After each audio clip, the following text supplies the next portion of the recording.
গল্পের শুরু হয় চ্যানেল বাংলার একটি জরুরি আবহাওয়ার বার্তার মাধ্যমে। ঘোষণায় জানানো হয় আজকের আবহাওয়া ভয়ঙ্কর রূপ নিতে পারে, যে কোনো সময় শুরু হতে পারে ঝড়তাণ্ডব। এই সময় কিছু অজানা মানুষ ভিন্ন ভিন্ন জায়গা থেকে দেখানো হয়, যারা শেষে একসাথে হয় একটি বাসে। উদ্দেশ্য অজানা, কিন্তু গন্তব্য ভয়ানক। তখনই ক্যামেরা ফিরে চ্যানেল বাংলার স্টুডিওতে। আবহাওয়ার খবর শেষে প্রস্তুতি চলছে জ্বালানি ও খনিজ মন্ত্রীর লাইভ ইন্টারভিউয়ের জন্য। ঠিক এই সময় সেই বাসের যাত্রীরা মুখে মানকি মাস্ক পরে চুপচাপ অস্ত্র নিয়ে রওনা দেয় চ্যানেল বাংলার ভবনের দিকে। হঠাৎই নিরাপত্তা রক্ষীদের ওপর গুলি বর্ষণ করে ভবনে ঢুকে পড়ে তারা এবং পুরো অফিসটিকে নিয়ন্ত্রণে নেয়। একদল মুখোশধারী আর তাদের নেতা ভিলেন নাটকীয়ভাবে মঞ্চে আসে। মন্ত্রীর লাইভ ইন্টারভিউ চলাকালীনই হঠাৎ গুলি করে বসে তাকে। তারপর মুখোশ খুলে বলে, ওয়েলকাম টু দ্য শো। সঙ্গে সঙ্গে শুরু হয় ভয়াবহ তাণ্ডব। লাইভ সম্প্রচারে ছড়িয়ে পড়ে পুরো ঘটনাটি। ভাইরাল হয় সোশ্যাল মিডিয়াতে। পুলিশ এসে ভবনটিকে ঘিরে ফেলে। এরপর আসে সোয়াট বাহিনী, কারণ পরিস্থিতি হয়ে পড়েছে হোস্টেজ সংকট। ভেতরে ভিলেন আবহাওয়া সাংবাদিককে দিয়ে পরিস্থিতির আপডেট দিতে চায়, না চাইলে নিজেই তার লোক দিয়ে লাইভে সব জানিয়ে দেয়। চ্যানেলের সিইও পরিস্থিতি শান্ত করতে চাইলে ভিলেন তার প্যান্ট খুলে ঠান্ডা করে দেয় আর বলে, এখন আমি এখানকার বস। সবাইকে জানিয়ে দেয়, এখন থেকে এটি চ্যানেল নয়, এটি জেলখানা। আমি বললে তুই বসবি, আমি বললে তুই উঠবি, নয়তো মরবি। সোয়াট বাহিনী জানায় তারা পুরো ভবনটি ঘিরে রেখেছে এবং 5 মিনিটের মধ্যে নেগোসিয়েশন না করলে অ্যাকশনে যাবে। ভিলেন লাইভে এসে জানায় সে নেগোসিয়েশন করতে রাজি, তবে শর্ত আছে। চাই 4 জন নেগোসিয়েটর, ধর্মমন্ত্রী, সাবেক আইজিপি, চ্যানেল বাংলার মালিক এবং একজন নির্ভরযোগ্য সাংবাদিক। 1 ঘন্টা সময় বেঁধে দেওয়া হয়। শর্ত পূরণ না হলে তাণ্ডব অব্যাহত থাকবে। প্রমাণ দেখাতে সেই বাসটিতেই বোমা ব্লাস্ট করে দেয়। এতে রাজনীতি কেঁপে ওঠে। মন্ত্রী, আইজিপি কেউই প্রথমে যেতে রাজি হন না, তবে প্রধানমন্ত্রী বা নেতাদের নির্দেশে বাধ্য হয়ে সে একত্রিত হয়। তখনই শুরু হয় সঠিক সাংবাদিক খোঁজার কাজ। সবার প্রস্তাবে সায়রা নামে এক সাংবাদিককে নির্বাচন করা হয়, যে কিনা চ্যানেল বাংলায় একসময় জব করত, যাকে একসময় অন্যায়ভাবে বের করে দেওয়া হয়েছিল। চ্যানেলের মালিক আপত্তি জানালেও সবাই সায়রাকেই চায়। সায়রাকে সরাসরি ফোন করে স্বরাষ্ট্রমন্ত্রী। প্রথমে সায়রা জানায়, আমি তো সাংবাদিকতা ছেড়ে দিয়েছি, কিন্তু পরিস্থিতি বুঝে ধর্মমন্ত্রী সহ সবাই অনুরোধ জানায়। শেষে সায়রা রাজি হয়, তবে বলে, আমি যাচ্ছি ওসব মন্ত্রীদের জন্য না, হোস্টেজদের জন্য। মুভির এই অংশেই তৈরি হয় বিশাল উত্তেজনা। এখন দেখার বিষয়, সায়রা কি পারে ভয়ঙ্কর ভিলেনকে ঠেকাতে? এই তাণ্ডবের পেছনে কি কোনো বড় ষড়যন্ত্র লুকিয়ে আছে? পরবর্তী অংশে আসবে আরো চমক। গল্প এখানেই শেষ নয়। চ্যানেল বাংলার ভবনে এসে পৌঁছায় নেগোসিয়েশন টিম, সায়রা, মন্ত্রী, আইজিপি ও মালিক। প্রথমেই তারা সোয়াট টিমের সাথে ব্রিফিং এ বসে। সোয়াট টিম জানায়, আপনারা নেগোসিয়েশন ধরে রাখবেন, কিন্তু যদি বিপদ হয় আমরা আটকে যাব। প্রস্তুতি শেষে সায়রা ও বাকিরা ভবনের ভেতরে প্রবেশ করে। ভেতরে ঢুকে দেখে একজন হোস্টেজ শ্বাসকষ্টে ভুগছে, কিন্তু ভিলেন তার ইনহেলার আটকে রেখেছে। সায়রা তখন সরাসরি ভিলেনকে বলে ইনহেলার দিতে। ভিলেন রাজি হয় না, কারণ সে জানে নেগোসিয়েশন শুরু হচ্ছে। এরপর ভিলেন প্রশ্ন ছুড়ে দেয়, তুমি সেই বেস্ট জার্নালিস্ট, তাই তোমাকে পাঠানো হয়েছে। সায়রা উত্তর দেয়, না, আমি একজন রিটায়ার্ড জার্নালিস্ট, তবু আমাকেই পাঠানো হয়েছে এই কাজের জন্য। এরপর সায়রা জানতে চায় জ্বালানি ও খনিজ মন্ত্রী কোথায়। ভিলেন জানায় মন্ত্রী এখনো বেঁচে আছে। সায়রার অনুরোধে মন্ত্রীকে হাসপাতালে পাঠাতে রাজি হয় ভিলেন। হঠাৎ ভিলেন সায়রার প্রোটেক্টিভ বেস্ট খুলে ফেলে, সাথে সাথে আবিষ্কার করে একটি গোপন ক্যামেরা, যার মাধ্যমে সায়রা স্বরাষ্ট্রমন্ত্রীর অফিসের সাথে সংযুক্ত ছিল। ভিলেন জানায় এটা তো ঠকবাজি হয়েছে। তখন সায়রা পাল্টা যুক্তি দেয়, কম বয়সী ও বৃদ্ধ হোস্টেজদেরকে ছেড়ে দিন, না হলে হিউম্যান রাইটস এর ইস্যুতে পড়বেন। ভিলেন এতে সম্মতি দেয় এবং ওই সব হোস্টেজদেরকে মুক্তি করে দেয়। এবার সবাই বসে লাইভ নেগোসিয়েশনের টেবিলে। ভিলেন ঘোষণা দেয় সবকিছু লাইভে চলবে। সায়রা হোস্টেসের দায়িত্বে বসে। সায়রা প্রথম প্রশ্ন ছুড়ে দেয়, আপনি কেন এই আক্রমণ চালালেন? ভিলেন উত্তর দেয়, আইনের শাসন ফিরিয়ে আনতে, অপরাধীর উন্মোচন করতে। এরপর সায়রা বলে, বিস্তারিত বলুন। ভিলেন জানায়, সবকিছু বুঝতে হলে আগে জানতে হবে স্বাধীনকে। চলেন ফিরে যায় 8 বছর আগে।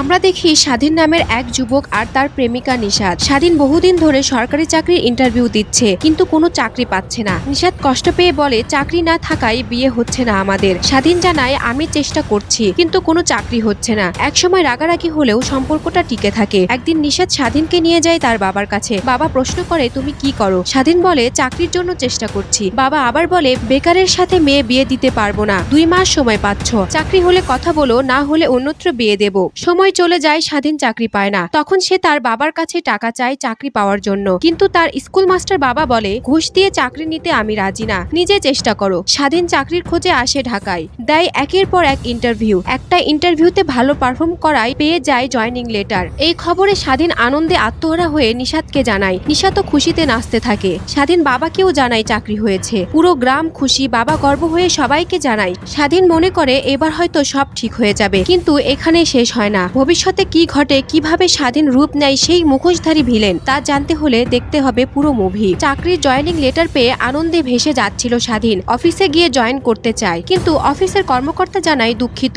ভুলবশত আপনাকে মেল গেছে, আপনি এই চাকরির জন্য নির্বাচিত হননি। যেন মাথার ওপর বাজ ভেঙে পড়ে স্বাধীনের। সে কর্মকর্তার পায়ে পড়ে অনুরোধ করে, স্যার এই চাকরিটা আমার বেঁচে থাকার শেষ আশা। বাবা সবাইকে আমার চাকরির কথা জানিয়েছে, বিয়েটাও হবে না যদি এই চাকরিটা না পাই। কিন্তু অফিসার কিছুই বলে না। অফিসের এক পিয়ন কানে কানে জানায়, আপনি চাকরিটা পেয়েছিলেন, কিন্তু ঘুষ দিয়ে অন্যত্র দিয়ে দিয়েছে। ওইদিকে গ্রামের সবাই ইনক্লুড নিশাত বিয়ের জন্য প্রস্তুতি নিচ্ছে। স্বাধীন ফোনে সত্য বলতে চায়, কিন্তু নিশাতের এই আনন্দ দেখে পারে না। তার বদলে বলে, চাকরিতে জয়েন করেছি। শুরু হচ্ছে এক ভয়ঙ্কর মিথ্যার পথচলা। ঢাকায় খুঁজতে থাকে নতুন চাকরি। এক সময় শুরু হয় ফুড ডেলিভারির পার্ট টাইম জব। নিশাতকে বলে, এসি অফিসে কাজ করছি। হঠাৎ একদিন নিশাত ফোন করে জানায়, এক সপ্তাহ পর আমাদের বিয়ে। স্বাধীন এবার পার্ট টাইম জবকে ফুল টাইম জব ধরে বিয়ের প্রস্তুতি নেয়। এর মধ্যে এক ইন্টারভিউয়ে নতুন চাকরি পায় স্বাধীন। খুশি হয়ে বসকে জানায় বিয়ের জন্য কয়েকদিন ছুটি চাই। বস সম্মতি দেয়। স্বাধীন বাসে করে বাড়ি ফেরার পথে গোয়েন্দা সংস্থার লোকেরা হঠাৎ তাকে তুলে নেয়। অভিযোগ, তুমি হ্যারিসকে খুন করেছো। স্বাধীন বারবার অস্বীকার করে, বলে আমি খুন করিনি। ডিবি অফিসার ভিডিও ফুটেজ দেখায়, স্বাধীন ঘটনাস্থলে ছিল। স্বাধীন বলে, আমি শুধু বসেছিলাম, আমি হ্যারিসকে চিনি না। এখন সিন ফেরে বর্তমান সময়ে লাইভ নেগোসিয়েশনে। সায়রা সরাসরি জিজ্ঞেস করে, আপনি কি হ্যারিসকে খুন করেছিলেন? স্বাধীন উত্তর দেয়, কোনো প্রমাণ নেই। আর এই গল্প বলতেই তো আজকের এই শো। এরপর ফেরে ফ্ল্যাশব্যাকে। বিয়ের দিন স্বাধীন বন্দী, আর নিশাত কোণে সেজে ঘন্টার পর ঘন্টা অপেক্ষা করে, তবুও স্বাধীনের দেখা পায় না। একসময় বন্দী দশায় স্বাধীন জানতে পারে নিশাত আত্মহত্যা করেছে। সায়রা জিজ্ঞেস করে, এই খবর আপনি জানলেন কিভাবে? সোয়াট টিম ভাবে স্বাধীন মিথ্যা বলছে, তাই তারা অ্যাকশনে যায়। স্বাধীন তখন 2 মিনিটের ব্রেক নিয়ে সোয়াট টিমের বিরুদ্ধে যুদ্ধ শুরু করে। একে একে সোয়াটের সদস্যদের হার মানাতে থাকে স্বাধীন ও তার দল। একসময় সায়রা বন্দুক হাতে স্বাধীনকে সামনে পায়। সায়রা বলে, সারেন্ডার করুন, কিন্তু স্বাধীন আদেশ দেয়, সব জিম্মি আর কর্মকর্তাদের মেরে ফেলো। সোয়াট টিম মিশন অ্যাবর্ট করে পেছনে সরে যায়। তখন স্বাধীন আবার লাইভ শো শুরু করে। তথাকথিত আয়রন সেলে আপনি কিভাবে নিশাতের মৃত্যুর খবর জানলেন? আবার ফ্ল্যাশব্যাকে ফেরে দৃশ্য,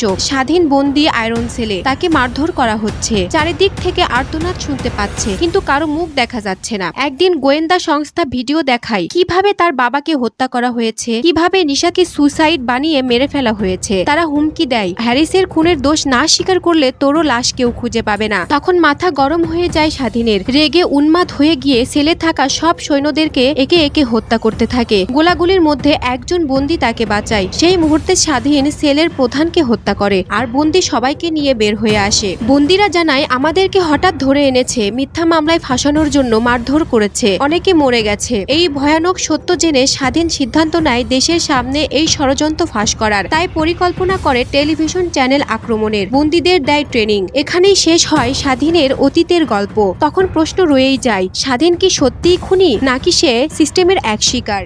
স্বাধীন এবার সায়রাকে জিজ্ঞেস করে, আমার সাথে এমন হলো কেন, আর আমার সাথে যারা ছিল তাদেরই বা কি দোষ ছিল? সায়রা উত্তরে জানতে চায় ধর্মমন্ত্রীর কাছে, যিনি তখন স্বরাষ্ট্রমন্ত্রী ছিলেন। মন্ত্রী জানায়, আয়রন সেল নামে কিছু সে কোনোদিন শোনেনি। সাবেক আইনজীবী বলেন, সে হ্যারিসের কেস হ্যান্ডেল করছিল, তবে স্বাধীন নামে কাউকে ধরে এনে টর্চার করা হয়েছে এমন কিছু সে জানে না। সায়রা তখন স্পষ্টভাবে সবকিছু খুলে বলতে বলে। মন্ত্রী চুপ থাকলে স্বাধীন তার মাকে আটকে রাখার ভিডিও ফুটেজ দেখায়, যিনি অক্সিজেন মাস্ক ছাড়া থাকতে পারে না। এরপর মন্ত্রী স্বীকার করতে বাধ্য হয় যে এই ঘটনার পেছনে আছে আমজাদ মনসুর এবং তার ছেলে আরমান মনসুর। ফ্ল্যাশব্যাকে দেখা যায় হ্যারিসের সাথে একটি বিজনেস ডিলে আসে আমজাদ ও আরমান। সেখানে আরমান মাতাল অবস্থায় হ্যারিসকে গালি দেয়, হ্যারিসও জবাব দেয়। এতে ক্ষিপ্ত হয়ে ওয়াশরুমে হ্যারিসকে গুলি করে মেরে ফেলে আরমান। পরে বিষয়টি জানার পরে ছেলেকে বাঁচাতে আমজাদ বিদেশে পাঠিয়ে দেয় এবং তখনকার স্বরাষ্ট্রমন্ত্রী সহায়তা নেয়। এরপর আইজিবি ও চ্যানেল বাংলার মালিক মিলে টাকার বিনিময়ে মামলাটি অন্যদিকে ঘুরিয়ে দেয়। 2000 কোটি টাকার ডিল হয়, যার ফলে স্বাধীনকে মিথ্যা আসামি বানানো হয়। ডিবি অফিসার জানালো স্বাধীন নির্দোষ, তবুও তাকে গুম করে পাঠানো হয় আয়রন সেলে। চ্যানেল বাংলার মালিক ও মিডিয়া ব্যবহার করে জনগণকে ভুল পথে চালিত করে। সবকিছু লাইভে প্রকাশ হলে জনতা ক্ষিপ্ত হয়ে পড়ে। আমজাদের ফ্যাক্টরি ভাঙচুর হয়, আগুন লাগে।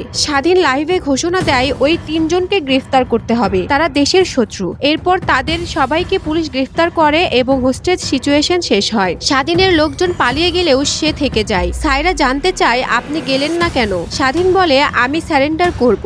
জনগণ তাকে ভালোবেসে সমর্থন করে। স্বাধীন নিজে পুলিশের কাছে ধরা দেয়। এরপর ফ্ল্যাশব্যাকে জানা যায় হ্যারিস মার্ডার নিউজ করায় সায়রার ভাই নিখোঁজ হয়। তদন্তে নামে সায়রা, কিন্তু চ্যানেল মালিকের চাপ ও চাকরি হারানোর পরও থামে না। হোস্টেজ ঘটনার সময় জানা যায় সায়রার ভাইও ছিল স্বাধীন সহ একই সেলে বন্দী এবং তাকে সেলেই হত্যা করা হয়। প্রতিশোধ নিতে সায়রাও স্বাধীনকে সহায়তা করে চ্যানেল বাংলার আক্রমণে। বর্তমানে স্বাধীনকে নিয়ে যাওয়ার পথে তার লোকজন সোয়াট টিমকে গুলি করে মুক্ত করে। মন্ত্রী ফোনে জানালে সায়রা অবাক হয় এবং মন্ত্রণালয়ে আসে। তখন ডিবি অফিসার জানায় আপনি যাকে স্বাধীন ভাবছেন সে আসলে স্বাধীন নয়, তার আসল নাম মিখাইল। সে 2007 সালে স্বর্ণ চোরাচালানে ধরা পড়ে নিখোঁজ ছিল। এরপর বাংলাদেশ ব্যাংক লুট সবই ছিল মিখাইলের প্ল্যান। চ্যানেলের মাধ্যমে জনগণের সহানুভূতি আদায়ের জন্য সে স্বাধীন নামে নাটক সাজায়। এদিকে এই ব্যাংক লুটের খবর পায় সুরঙ্গ মাসুদ, যে একসময় ভালোবাসার জন্য ডাকাতি করেছিল। মিখাইল তার সম্পদে হাত দেওয়ায় মাসুদ প্রতিশোধ নিতে চায়। শেষ দৃশ্যে দেখা যায় মিখাইল বিদেশে অবকাশ যাপন করছে। সে বুঝিয়ে দেয় সে সাধারণ কেউ নয়, সে যেন একজন ইন্টারন্যাশনাল গ্যাংস্টার। এবং এখানেই শেষ হয় তাণ্ডব। তাণ্ডব 2-এ দেখা যাবে মাসুদ বনাম মিখাইল, দুই শিয়ানার লড়াই। কে জিতবে সময় বলবে। তো এতক্ষণ সাথে থাকার জন্য ধন্যবাদ।